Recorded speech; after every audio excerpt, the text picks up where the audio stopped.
31 मई तक देश में लॉकडाउन बढ़ा दिया गया है, लेकिन इसमें कई राहतें भी दी गई हैं। अब निजी वाहन सड़क पर चल सकेंगे। हॉटस्पॉट से अलग छोटे उद्योगों पर लगी हुई रोक हटा ली गई है। साथ ही स्थानीय प्रशासन किसी भी तरह की दुकानें खुलवाने का फैसला ले सकता है। स्थानीय प्रशासन अपने इलाके में फैक्ट्री भी खुलवा सकता है।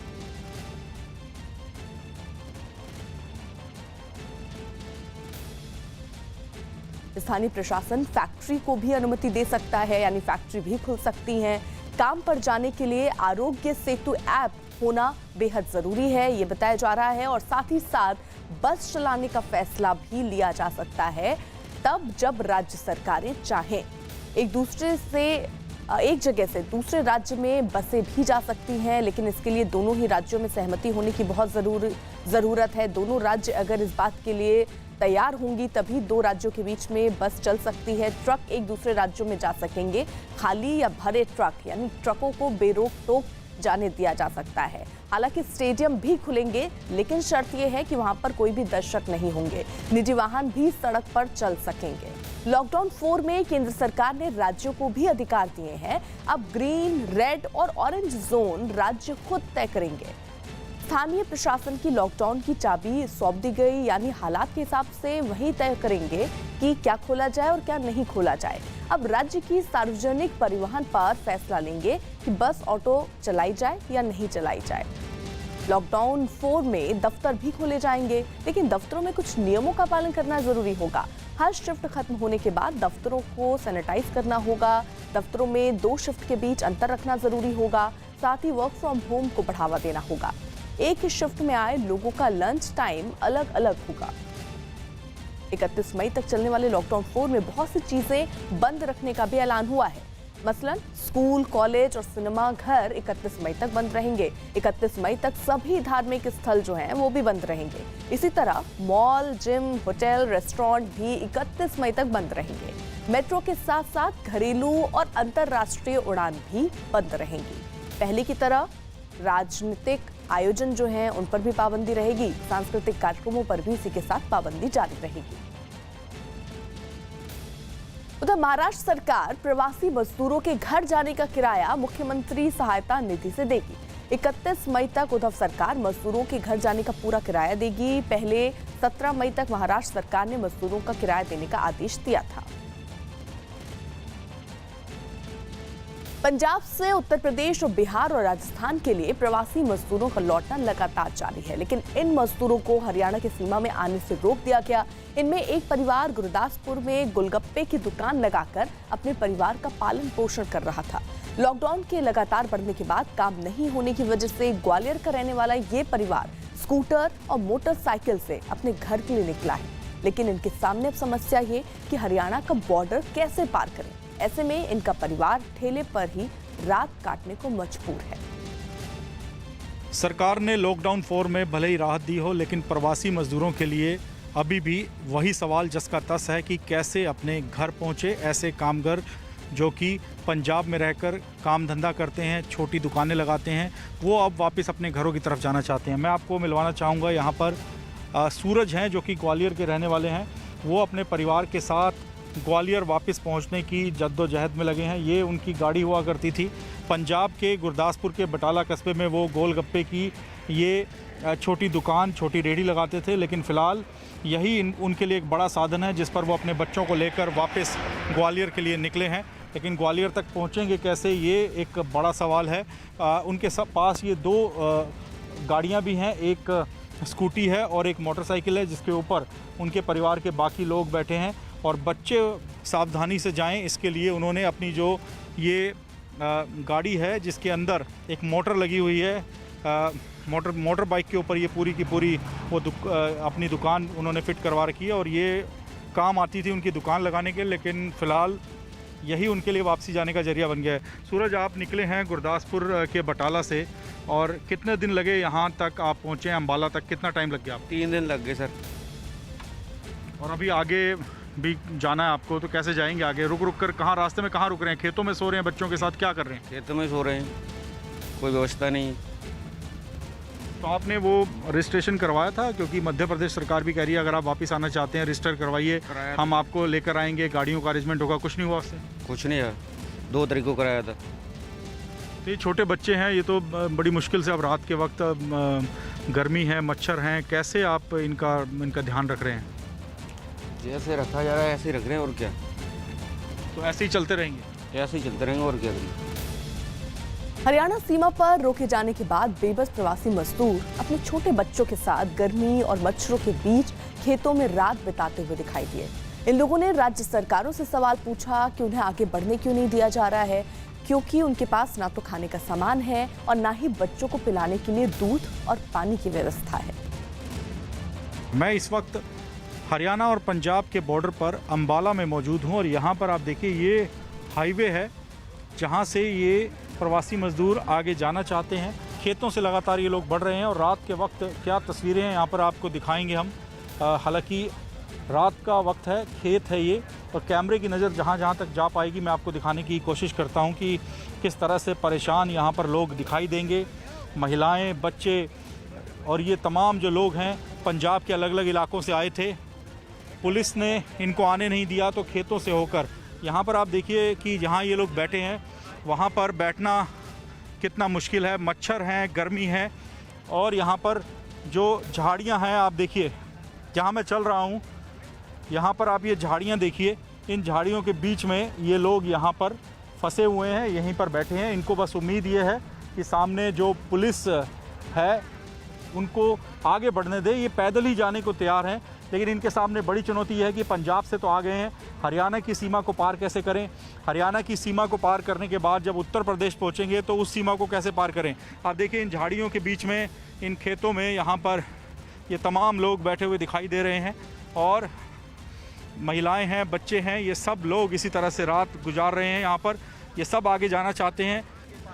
हाँ, मैंने देखा आप लोग नदी, वहाँ घग्गर नदी है, उसको पार करके यहाँ अम्बाला तक पहुँचे, लेकिन आगे अब वहाँ पे पुलिस है। पुलिस क्या कह रही है आप लोगों को? पुलिस सर वहाँ रोड पे जाते हैं तो सर अब वहाँ से भगाते हैं, कहते हैं लॉकडाउन है, आगे ना जाओ। तो बताओ गरीब बंदे हम क्या करें सर, हमारे पास ना खाने के ना रहने के, 2-2 महीना लॉकडाउन के हो गए सर, क्या करें। आप कितने दिन चलकर यहाँ तक पहुँचे? मैं 3 दिन हो गया सर मुझे चलते। ये बच्चे भी साथ में ऐसे ही चल रहे हैं? हाँ जी। ये मच्छरों से कैसे बचा रहे हैं बच्चों को आप? देखो बच्चों के पैर में ये देखो छाले पड़े हुए हैं बच्चों के, ये देखो चल चल के। रात में यहाँ खेतों में मच्छरों के बीच में रहना पड़ता है। हम जंगलों से कहाँ जाए, कितनी दूर जाएंगे। मुझे कई ऐसे लोग मिले अपने परिवार के साथ जो जा रहे हैं, वो कह रहे हैं कि अगर पुलिस ने हमें जाने नहीं देना तो कम से कम वो हमें मारे ना, हमें गाली ना दे, हमें आराम से समझाए। यहाँ के पुलिस, हरियाणा पुलिस सीधे डंडे चला रही है, सड़कों पर चलने नहीं दे रही। हम जंगलों से जा रहे हैं, जंगलों से भी। कहाँ जाना है आप लोगों ने? हमने यूपी जाना है, उन्नाव जिला। हरियाणा पुलिस के रोके जाने के बाद प्रवासी मजदूर खेतों में रुके हुए हैं और इनके पास ना तो बिस्तर है, ना ही पेट भरने के लिए खाना। ऐसे में आसपास के गांव वाले इन्हें खाना दे जाते हैं, लेकिन समस्या ये है कि चलते चलते बच्चों के पैरों में छाले पड़ गए और अब प्रवासी मजदूर गुहार लगा रहे हैं कि उन्हें घर जाने दिया जाए। उत्तर प्रदेश के काफ़ी लोग हैं जो कि पंजाब में फंसे हुए हैं, पंजाब से पैदल ही चलकर हरियाणा की सीमा तक पहुंच गए हैं, लेकिन इनको आगे जाने नहीं दिया जा रहा। ये लोग खेतों में हाईवे के किनारे बैठे हुए हैं। आप कहाँ के रहने वाले हैं?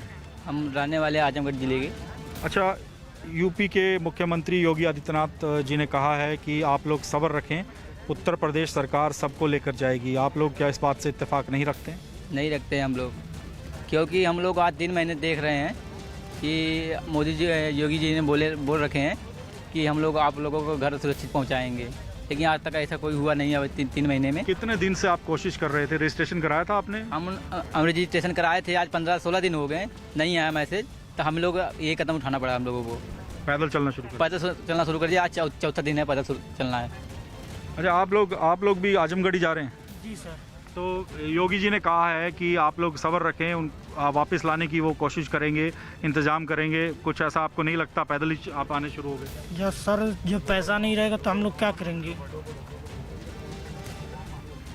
योगी जी को कुछ कहना चाहोगे? सर हमारी मदद कर रहे हैं। लोकल गांव के सर हमारे लिए बहुत सी मदद कर रहे हैं, खाना पीना हर एक चीज़ की मदद कर रहे हैं। सरकार से मदद नहीं मिल रही?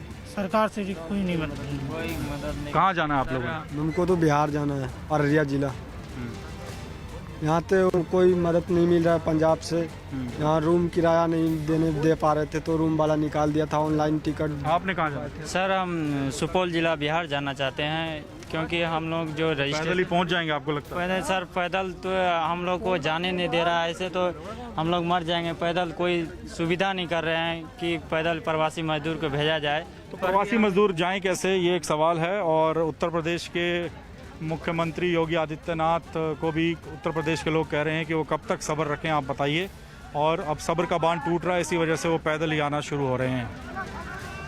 हरियाणा पंजाब बॉर्डर से कैमरामैन चमन के साथ मोहित मल्होत्रा, न्यूज़ 18 इंडिया। उधर दिल्ली के पास नोएडा में राशन की कतार में खड़ी महिलाओं की पिटाई के आरोप में एक दारोगा को निलंबित कर दिया गया। आरोप है कि सेक्टर 20 के थाने में तैनात एक दारोगा ने राशन लेने के लिए लाइन में लगी महिलाओं की डंडे से पिटाई की, जिसका एक वीडियो भी सामने आया जिसमें एक पुलिस वाला लाइन में खड़ी महिलाओं को डंडे से पीटता दिखा। इससे पहले वो एक महिला को धक्का देकर लाइन से बाहर करता नजर आया। इतना ही नहीं, पुलिस वाला लाइन में खड़ी कुछ महिलाओं के पैर में डंडे मारता भी दिखा और एक महिला को उसने दौड़ा ही लिया। पुलिस वाले की इस सख्ती से वहां खड़ी महिलाएं सहम गईं। वीडियो में एक और पुलिस वाला घटना वाली जगह पर खड़ा दिखा। वो महिलाओं को पिटाई करने वाले पुलिसकर्मी को तमाशबीन की तरह देख रहा था। देखो देखो कितनी बुरी बताया गया कि राशन लेने पहुंची एक महिला ने इस घटना का वीडियो बना लिया और फिर उसे वायरल कर दिया। वीडियो वायरल होने के बाद पुलिस के आला अधिकारियों ने कार्रवाई करते हुए आरोपी पुलिस वाले को सस्पेंड कर दिया।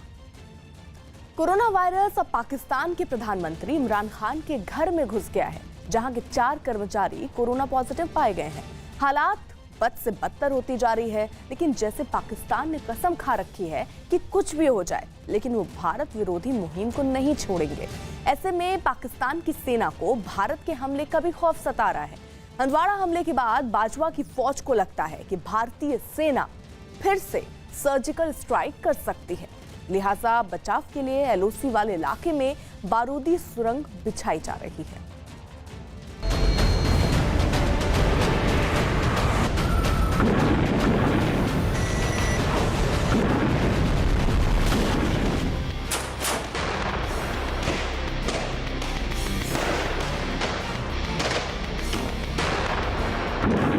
उरी आतंकी हमले के जवाब में सर्जिकल स्ट्राइक।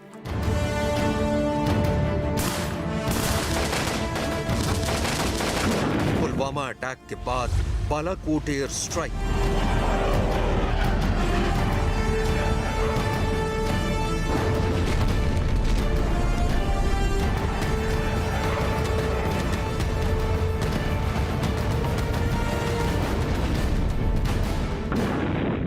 अब हंदवाड़ा हमले के जवाब में किया।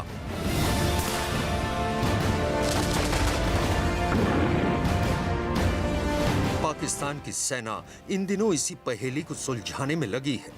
जब बाजवा की सेना की अगुवाई में आए आतंकियों ने उरी और पुलवामा अटैक किया था, तो भारतीय सेना ने उसका कड़ा जवाब देते हुए सर्जिकल स्ट्राइक और एयर स्ट्राइक किए थे।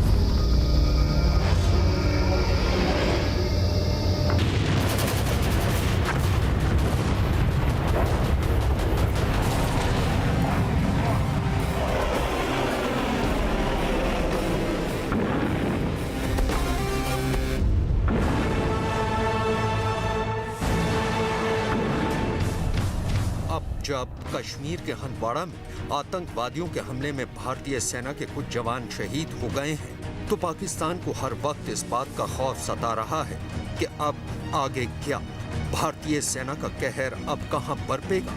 इसी चिंता में दुबले होते पाकिस्तानी सेना के अधिकारियों ने कश्मीर सीमा पर बारूदी सुरंगों का पहरा बिठाना शुरू कर दिया है। पाकिस्तान की सेना एलओसी के पास अपने इलाके में बारूदी सुरंग बिछा रही है। बाजवा की फौज खुद को भारतीय सेना के जवाबी हमले के लिए तैयार कर रही है। पाकिस्तान को हंदवाड़ा हमले के बाद भारत के तीसरे सर्जिकल स्ट्राइक का खतरा महसूस हो रहा है। पाकिस्तान की फौज ने सीमा पर गश्त भी बढ़ा दी है। ये तो तय है कि हंदवाड़ा का बदला लिया जाएगा, इसीलिए पाकिस्तान की फौज और हुकूमत हमेशा सर्जिकल स्ट्राइक के खौफ में रहती है। इसीलिए बाजवा की सेना ने तैयार किया है बारूदी सुरंग का प्लान। खबर यह है कि कश्मीर के पास लाइन ऑफ कंट्रोल में बड़ी तादाद में बारूदी सुरंग बनाई गई हैं। मकसद यही है कि भारतीय जवान दबे कदम से पाकिस्तान की तरफ नहीं बढ़ सके। इसके लिए पाकिस्तानी पोस्ट के आसपास बारूदी सुरंगों का जाल बिछाया जा रहा है। पाकिस्तान उन इलाकों में ज्यादा बारूदी सुरंगें बिछा रहा है जहां तक भारत की पहुंच आसान है। उन इलाकों की भी पहचान की गई है जहां वाहनों का आना जाना आसान होता है। इसलिए राजौरी, पुंछ, बांदीपोरा और कुपवाड़ा के कुछ इलाकों को चुना गया है। पाकिस्तान में यकीन है कि भारत कभी न कभी बदला लेगा, लेकिन कहां लेगा और कब लेगा वो उसको मालूम नहीं है। इसलिए खौफ में आकर वो अपने आप की डिफेंसिव पोजीशन को स्ट्रांग करने की कोशिश कर रहा है, क्योंकि उसको डर है कि कहीं इस बारी भारत पीओजे के ऊपर हमला ना करे। सुनने में आया है कि वो सुरंगें बिछा रहा है, माइन लेइंग कर रहा है। ये एक प्योरली डिफेंसिव एक्टिविटी है। बारूदी सुरंगों को बिछाने के लिए पाकिस्तान ने एलओसी के उन इलाकों को चुना है जहां भारत की स्थिति मजबूत है। इसके लिए सीमा पर बड़े बड़े सरकंडों को भी साफ किया जा रहा है ताकि भारतीय जवान उसकी आड़ में हमला न कर सकें। इन बारूदी सुरंगों से सबसे बड़ा खतरा खुद पाकिस्तानी सैनिकों को है। वो किसी भी दिन इसकी चपेट में आ सकते हैं। इसीलिए पाकिस्तानी सैनिकों को एंटी माइन शू से लैस किया जा रहा है और पाकिस्तान में इस पर युद्ध स्तर पर काम हो रहा है। खुफिया एजेंसी से जुड़े सूत्रों के मुताबिक एलओसी पर तैनात अपने जवानों को पाकिस्तान ने एंटी माइन शू दिए हैं। पाकिस्तानी सेना ने एंटी माइन शू की खरीदारी के लिए आपातकालीन टेंडर जारी किया था। 8 मई को टेंडर जमा कराए गए और उसी दिन टेंडर खोला भी गया। 15 मई तक सामानों की आपूर्ति करने को कहा गया। महज 7 दिनों में जूतों की आपूर्ति करने की जल्दबाजी कुछ और इशारा करती है। पाकिस्तान ने अगर एंटी माइन शूज खरीदे हैं तो वो माइन लेइंग के लिए हैं। इसलिए उसने जल्द जल्द, क्योंकि उसको डर है कि कब और किस वक्त भारत कहीं हमला न कर दे, इसलिए जल्द ब जल्द माइन बिछाने के लिए उसने अपनी कैजुअलिटीज कम करने के लिए माइन लेइंग के दौरान एंटी माइन शूज खरीदे हैं। पाकिस्तान सेना की यह सारी हलचल कश्मीर में पुंछ जिले के उस पार कृष्णा घाटी, करमाड़ा और चक्का दा बाग एरिया में है, जहां पाकिस्तान की सेना की भौगोलिक परिस्थितियों के अनुसार पकड़ कमजोर है। अब इमरान की सेना भारत के पलटवार से इतने खौफ में है कि वो सुरंगों की साजिश रचने लगी है। लेकिन बाजवा की फौज अच्छे से जानती है कि जिस दिन भारत की सेना जवाब देने की सोच लेगी, कोई बारूदी सुरंग जवानों के कदमों को नहीं रोक पाएगी। पैदल और ट्रकों से गांव लौट रहे मजदूरों को यूपी के कई इलाकों में पुलिस ने रोक लिया, जिससे सैकड़ों मजदूर जहां तहां फंस गए। कई इलाकों में तो मजदूरों ने यूपी की सीमा पर रोके जाने का विरोध भी किया और सीमा खोलने की मांग करते हुए घंटों हंगामा करते दिखे। ऐसी ही एक तस्वीर मध्य प्रदेश और उत्तर प्रदेश सीमा पर झांसी इलाके से आई, जहां उत्तर प्रदेश में दाखिल हो रहे मजदूरों से भरे ट्रक को पुलिस ने बैरिकेड लगाकर रोक दिया। पुलिस वालों ने पैदल गांव लौटने वालों के साथ भी ऐसा ही किया, जिसके बाद मजदूर ट्रकों से उतरकर बैरिकेड के पास पहुंच गए और भारी तादाद में मौजूद पुलिस वालों से सीमा खोलने की अपील करते दिखाई दिए।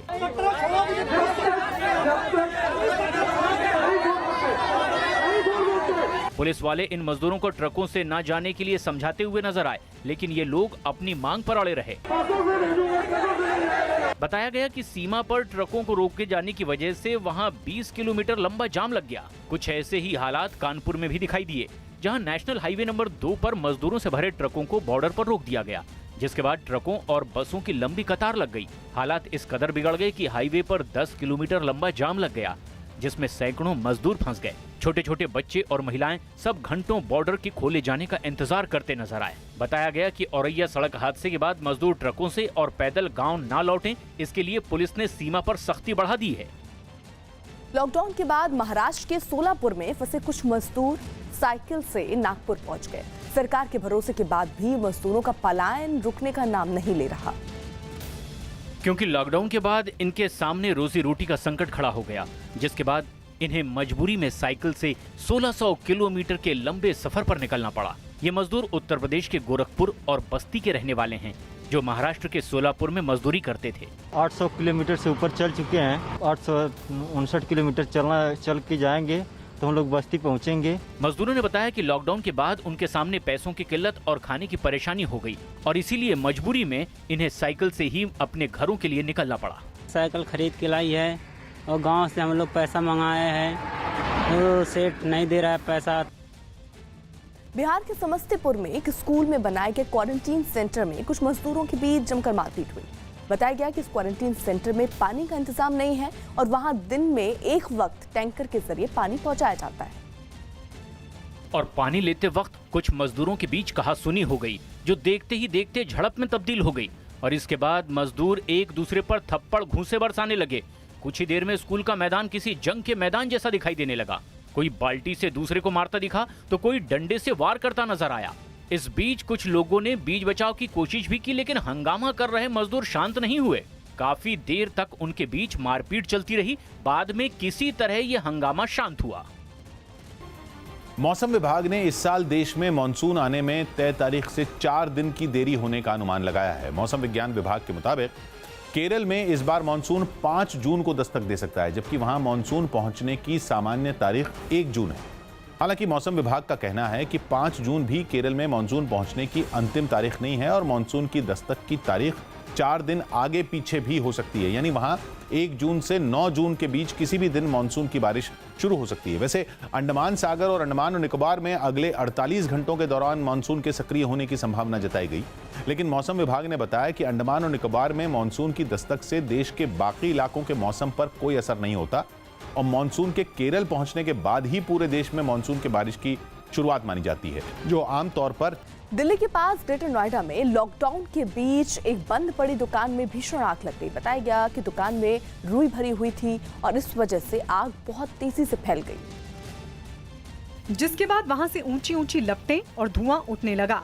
ये आग इतनी भीषण थी कि वहां से उठ रहा धुआं कई फीट ऊपर जा रहा था और काफी दूर से दिखाई दे रहा था। दुकान से उठ रहा काला धुआं कुछ ही देर में पूरे इलाके में भी फैल गया। सड़क के किनारे बनी दुकान में आग लगते ही वहां आसपास के कई लोग जमा हो गए, जिनमें कुछ लोगों ने फायर ब्रिगेड को घटना की जानकारी दी, लेकिन फायर ब्रिगेड के पहुंचने से पहले ही दुकान पूरी तरह जलकर राख हो गई। दुकान में आग लगने की वजह का फिलहाल पता नहीं चल पाया।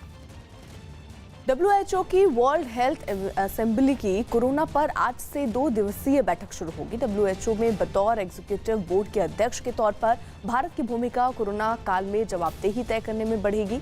स्वास्थ्य मंत्री हर्षवर्धन वर्ल्ड हेल्थ असेंबली की बैठक में हिस्सा लेंगे। वीडियो कॉन्फ्रेंसिंग के जरिए बैठक होगी। 60 से ज्यादा देशों की तरफ से मांग की गई कि कोरोना से जानवर से इंसान में कैसे फैला है। अमेरिका लगातार चीन को कोरोना फैलाने का जिम्मेदार ठहरा चुका है। नीरज हमारे साथ हमारे सहयोगी इस वक्त और जानकारी के साथ जुड़ चुके हैं।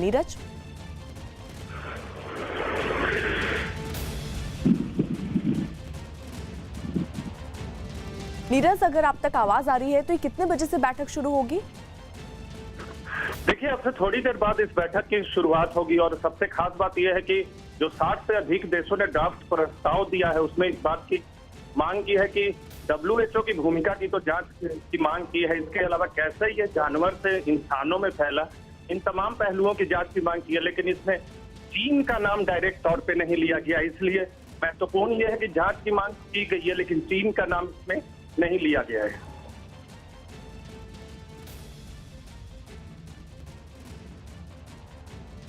बाहर निकलते हुए कोरोना वायरस से बचने के लिए सबसे जरूरी इस वक्त मास्क पहनना और अपने हाथों को सैनिटाइज करना है। लेकिन अगर ऐसे में कोरोना वायरस से बचाने वाला मास्क ही दूसरी बीमारी को बुलावा दे दे तो क्या होगा? सोशल मीडिया पर तो कुछ ऐसा ही दावा किया जा रहा है, जिसमें कहा जा रहा है कि मास्क को ज्यादा देर तक पहुंचने से आप बीमार हो सकते हैं।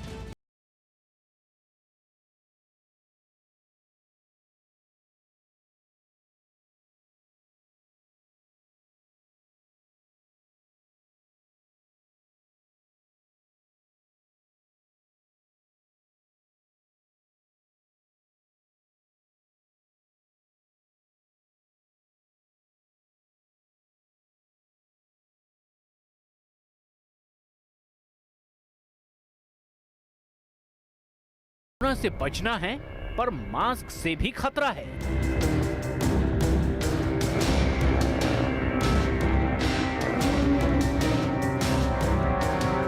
कोरोना से बचाव में मास्क पहनना सबसे अहम भूमिका निभा रहा है। कोरोना वायरस से बचाव के लिए मास्क पहनना अब एक जरूरी और साथ ही आदत सी हो गई है।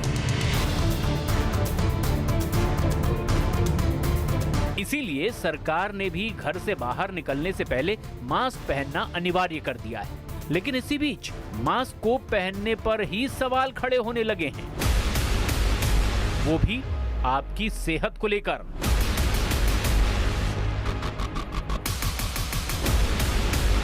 जी हां, सोशल मीडिया पर दावा किया जा रहा है कि ज्यादा देर मास्क पहनने पर आपको हाइपोक्सिया जैसी बीमारी हो सकती है, जिससे आपके अंदर ऑक्सीजन की कमी हो सकती है।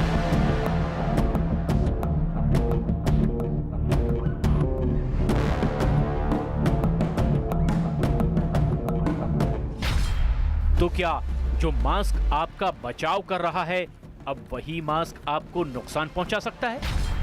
क्या कोरोना वायरस के साथ मास्क से भी डरने की जरूरत है? सोशल मीडिया यूजर्स ये पोस्ट वायरल दावे के साथ व्हाट्सएप और फेसबुक पर शेयर कर रहे हैं। सबसे पहले ये आर्टिकल एक नाइजीरियन वेबसाइट पर पोस्ट हुआ, जो सोशल मीडिया पर वायरल हो गया। सोशल मीडिया प्लेटफॉर्म पर 2 मई को ये पोस्ट फिर से अपलोड किया गया, जिसे हेल्थ टॉक एंड टिप्स नाम के अकाउंट से शेयर किया गया था।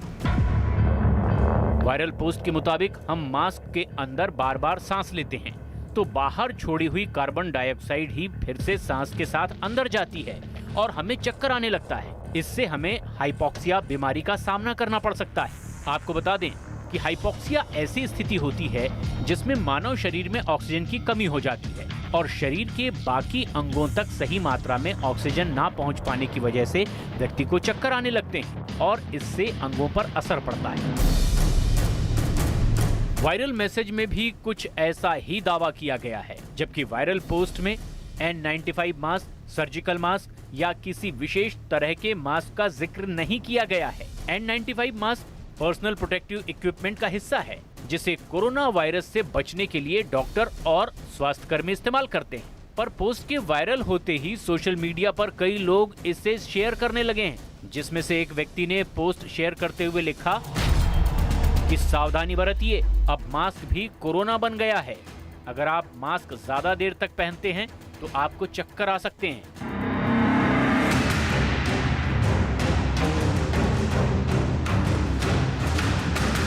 वायरल हो रही पोस्ट में मास्क लगाने से सेहत पर खतरा होने का दावा किया गया, जबकि कोरोना काल में मास्क आपको कोरोना से बचाने के लिए काफी मददगार है, वो भी तब जब जरूरत के लिए लोग घर से बाहर निकल रहे हैं। खासकर डॉक्टर्स, पुलिसकर्मी और अन्य वो लोग जो इस घड़ी में कोरोना वॉरियर बनकर सामने आए हैं और उन्हें अपनी सेवाएं देने के लिए लंबे वक्त तक मास्क पहनना बेहद जरूरी है, खुद के बचाव के लिए भी और दूसरों की रक्षा के लिए भी।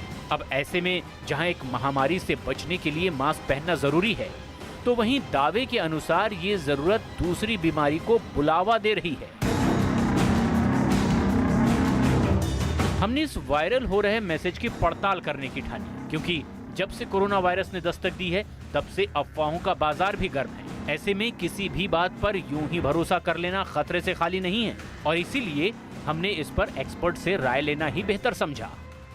बेसिकली हमारे शरीर में ऑक्सीजन की कमी को कहा गया है। शरीर या शरीर के किसी एक अंग में ऑक्सीजन की कमी हो जाए, उसके लिए हम ये टर्म यूज़ करते हैं, हाइपोक्सिया। मास्क पहनने से हाइपोक्सिया होना बिल्कुल गलत धारणा है। ऐसा कुछ नहीं होता। बहुत अच्छे रेप्यूटेड जर्नल्स के अंदर भी सब स्टडीज़ हुई हैं कि मास्क पहनने से हाइपोक्सिया नहीं होता। डॉक्टर के मुताबिक मास्क पहनने से हाइपोक्सिया नहीं होता है, लेकिन इसी के साथ हमें यह भी बताया गया कि मास्क पहनने के बाद हमें किस तरह की सावधानियां बरतनी चाहिए। अगर आपने मास्क को बहुत टाइटली पहन लिया कि वो आपको सफोकेट करे, तो यस, आपको डेफिनेटली थोड़ा डिस्कम्फर्ट हो जाएगा। लेकिन एक मास्क में छोटे छोटे होल्स होते हैं जिससे वो एयर एक्सचेंज होता है, और जब ये एयर एक्सचेंज होता है तो ऑक्सीजन अंदर जाता है और कार्बन डाइऑक्साइड बाहर आता है। तो इसके कारण ऑक्सीजन की लेवल कभी भी कम नहीं होती। मास्क को सही टेक्निक से आप पहने, अगर आप सही टेक्निक से पहनेंगे तो आपको ये हाइपोक्सिया बिल्कुल नहीं होगा। मास्क पहनना आपके लिए कोरोना वायरस से बचाने में काफी मददगार है। बस थोड़ी सावधानी के साथ अगर मास्क का उपयोग करते हैं तो आपको स्वास्थ्य संबंधी कोई परेशानी का सामना नहीं करना पड़ेगा। न्यूज़ 18 इंडिया की पड़ताल में ये वायरल खबर और उसका दावा एकदम गलत साबित हुआ।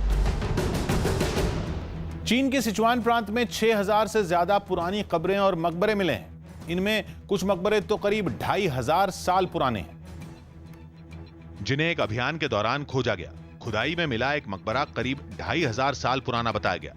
मकबरे का भीतरी हिस्सा करीब 30 मीटर लंबा था, जहां पुरानी कब्रों के अलावा कई मूर्तियां और बर्तन भी मिले। मकबरे के बाहर एक सैनिक की मूर्ति भी मिली।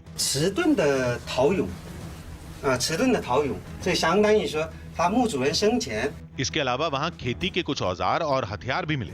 बताया गया कि उस वक्त के लोग खेती के काम में काफी माहिर थे और कई तरह की फसलें भी उगाते थे। वहाँ मौजूद कुछ लोग मकबरों से मिली चीजों को इकट्ठा करते नजर आए। खुदाई के दौरान मिली इन चीजों को बाद में पुरातत्व विभाग के दफ्तर में भेज दिया गया, जहाँ उनके बारे में। महाराष्ट्र में पिछले 24 घंटों में कोरोना के अब तक के सबसे ज्यादा 2347 नए मरीज बढ़े हैं, जिसके बाद राज्य में कोरोना के मरीजों की संख्या बढ़कर 33,000 के पार हो गई है। राज्य में पिछले 24 घंटों में कोरोना से 63 मरीजों की मौत हुई है। सिर्फ मुंबई में एक दिन में 1595 नए मरीज सामने आए। ये एक दिन में आने वाले सबसे ज्यादा मरीज हैं। नए मरीज सामने आने के बाद मुंबई के कोरोना के पॉजिटिव मरीजों की संख्या भी बढ़ गई है, 20,000 के पार हो गई है। मुंबई में पिछले 24 घंटे में कोरोना से 38 मरीजों की मौत भी हुई है। महाराष्ट्र के नागपुर में कोरोना के 23 नए मामले सामने आए। नागपुर में कोरोना पॉजिटिव की संख्या 364 तक पहुंच गई और अब तक 6 लोगों की मौत नागपुर में कोरोना से हो चुकी है।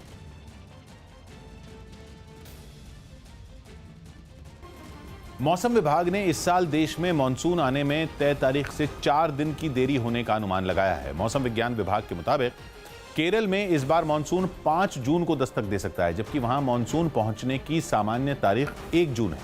हालांकि मौसम विभाग का कहना है कि 5 जून भी केरल में मानसून पहुंचने की अंतिम तारीख नहीं है और मानसून की दस्तक की तारीख 4 दिन आगे पीछे भी हो सकती है। यानी वहां 1 जून से 9 जून के बीच किसी भी दिन मानसून की बारिश शुरू हो सकती है। वैसे अंडमान सागर और अंडमान और निकोबार में अगले 48 घंटों के दौरान मानसून के सक्रिय होने की संभावना जताई गई, लेकिन मौसम विभाग ने बताया कि अंडमान और निकोबार में मानसून की दस्तक से देश के बाकी इलाकों के मौसम पर कोई असर नहीं होता और मानसून के केरल पहुंचने के बाद ही पूरे देश में मानसून की बारिश की शुरुआत मानी जाती है, जो आमतौर पर 4 महीने तक जारी रहती। कोरोना ने दुनिया में जब से पैर फैलाया है, इसे लेकर चीन और अमेरिका के बीच जुबानी जंग जारी है। लेकिन अब अमेरिका ने चीन के खिलाफ कदम उठाने शुरू कर दिए हैं। एक तरफ चीन को आर्थिक तौर पर चोट पहुंचाने की तैयारी चल रही है, तो दूसरी ओर अमेरिका उसे दुनिया से अलग थलग करने की रणनीति भी बना रहा है। इसके लिए अमेरिका जो मोर्चा तैयार कर रहा है, उसमें भारत भी एक अहम किरदार है। कोरोना पर एक्शन में आया अमेरिका। चीन के खिलाफ तैयार किया किला। चीन को अलग थलग करने की है रणनीति। दुनिया में कोरोना से जैसे जैसे तबाही बढ़ रही है, चीन के खिलाफ लोगों का गुस्सा भी बढ़ता चला जा रहा है। दुनिया के ज्यादातर देशों का मानना है कि चीन ने वक्त रहते कोरोना के खतरे से दुनिया को आगाह नहीं किया और उसकी गुपचुप नीति की वजह से ही कोरोना पूरी दुनिया में फैल गया। Since the outbreak of COVID-19, we have seen an incredibly disturbing, skyrocketing increase in the number of hate crimes, racist attacks, and acts of discrimination against Chinese Americans and Asian Americans. America में चीन के खिलाफ बढ़ता यह गुस्सा भी Trump को इस बात के लिए मजबूर कर रहा है कि वो चीन के खिलाफ कार्रवाई करे। अमेरिका में वक्त चुनाव का आ चुका है, इसलिए चीन को लेकर ट्रंप का रुख बेहद कड़ा होने की एक बड़ी वजह ये भी है। यही वजह है कि अब ट्रंप ने चीन के साथ किसी भी तरह का समझौता करने से साफ इनकार कर दिया है। यहाँ तक कि वो अब व्यापार समझौते को लेकर भी चीन से बातचीत के लिए तैयार नहीं है। Not at all. Not even a little bit. No, I'm not interested. We signed a deal.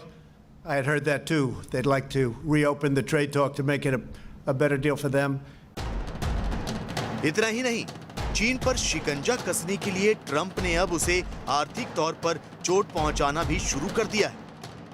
इसके लिए ट्रंप प्रशासन ने चीन में अमेरिकी निवेश में कटौती शुरू कर दी है।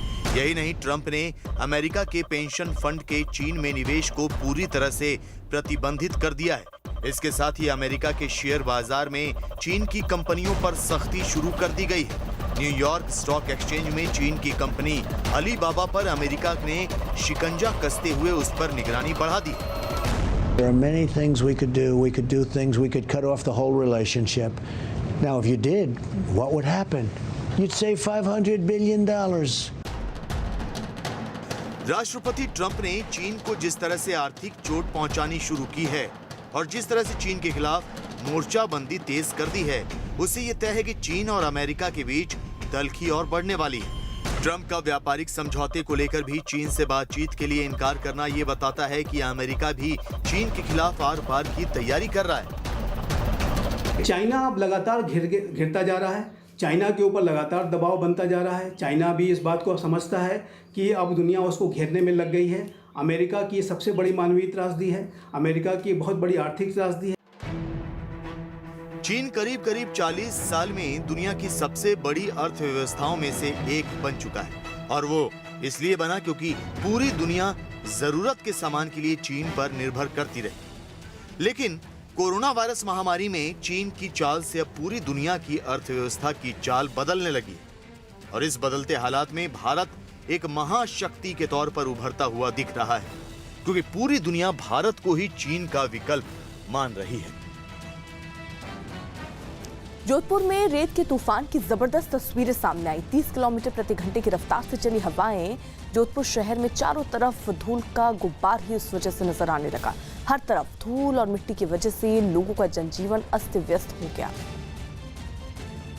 तो जोधपुर की तस्वीरें, रेत का तूफान वहां पर चला और 30 किलोमीटर बताया जा रहा है प्रति घंटे की रफ्तार से ये हवाएं चली, और उसी के साथ ही साथ पूरा नज़ारा धूलमय हो गया। आसपास के लोग कुछ देख नहीं पा रहे थे क्योंकि जोधपुर में इस तरीके से रेत भरी ये हवाएं चली हैं। प्रधानमंत्री नरेंद्र मोदी 31 मई को मन की बात करेंगे, जिसके लिए उन्होंने लोगों से सुझाव मांगे हैं। नमो ऐप और MyGov पर प्रधानमंत्री मोदी ने लोगों से सुझाव मांगे। 1800117800 पर भी लोग अपना मैसेज रिकॉर्ड करके भेज सकते हैं। लोगों के सुझाव 31 मई को मन की बात कार्यक्रम में पीएम मोदी साझा करेंगे।